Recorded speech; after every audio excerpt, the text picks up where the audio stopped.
Otep à tous, bien-aimés frères et sœurs. La Russie vient de réussir avec succès, comme vous le savez, il y a une semaine de cela,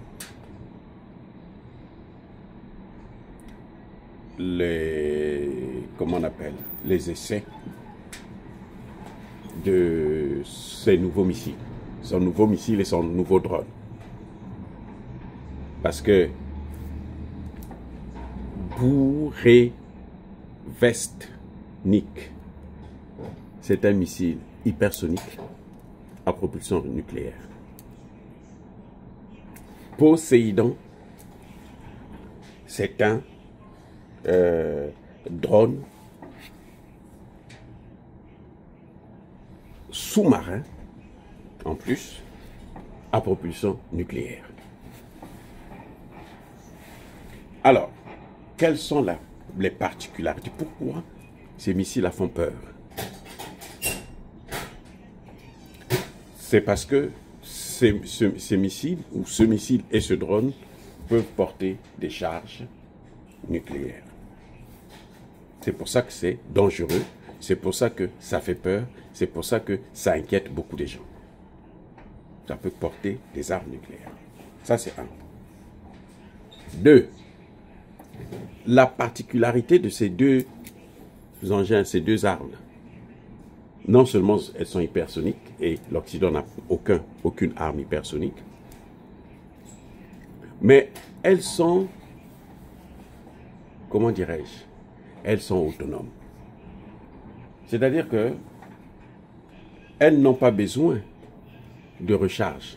Vous savez pourquoi on mesure la distance? On envoie d'ici jusqu'à, par exemple, des États-Unis jusqu'à Moscou. Le problème, c'est l'énergie, la recharge, la batterie. Vous voyez, quand une voiture, elle est bien faite, elle est belle et tout, quand il y a la batterie est déchargée, là, la voiture là ne peut plus rouler. C'est la batterie qui produit l'énergie pour toute la voiture. L'énergie que vous avez dans Poséidon, c'est 100 fois. Il faut diviser par 100 l'énergie d'une centrale, centrale nucléaire. Donc en fait, Poséidon là et Burevestnik, on possède des réacteurs qui sont des mini-réacteurs, voilà. On possède des mini-réacteurs. 100 fois moins que le réacteur nucléaire normal. 100 fois moins. Par contre, ce qui concerne la puissance de ces appareils-là, c'est plus que ce qu'on appelle Satan de le Sarmat. Le Sarmat, là, c'est 100 fois plus que le Sarmat.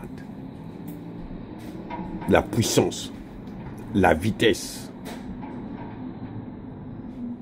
Vous voyez, donc ça dit que c'est une innovation que les Américains sont devenus fous pour ça. Les Américains, quand vous voyez Trump décider de relancer les essais, hein, c'est parce qu'il ne sait plus quoi faire. Parce qu'il reconnaît que les gars sont en avance. Maintenant, lui se dit non, peut-être que si nous faisons ça, on peut avancer. Non. Imaginez-vous un avion qui décolle avec, qui se déplace, non plus avec le kérosène, mais avec un réacteur nucléaire. Cet avion peut parcourir le monde entier, ça ne s'arrête pas. Oui, il n'y a plus de problème. Donc cette nouvelle technologie-là que les Russes viennent d'inventer, elle est particulière, elle peut s'appliquer dans le civil. Et quand elle va s'appliquer dans le civil, ça va être mais une bombe, les amis. Ça va être une bombe. Parce que ce n'est pas n'importe quoi, ce n'est pas la rigolade. Vous circulez, vous n'avez pas besoin comment dirais-je, de recharger l'avion. Bientôt, certainement qu'on va mettre ça dans des voitures. C'est une innovation Les gens n'ont pas encore compris. Ça montre que les Russes ont des savants. Je dis bien des savants, des grands. C'est une innovation incroyable. C'est une innovation exceptionnelle.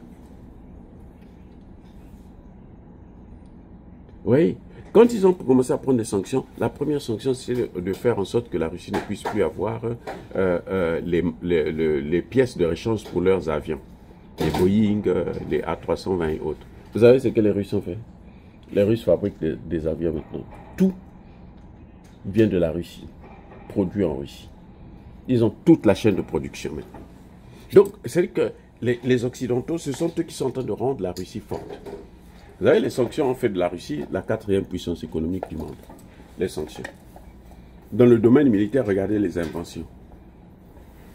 S'ils n'avaient pas ça, là, s'il n'y avait pas ces guerres, là, cette guerre en Ukraine, ils ne seraient pas à ce niveau. Les amis, ils soient bénis.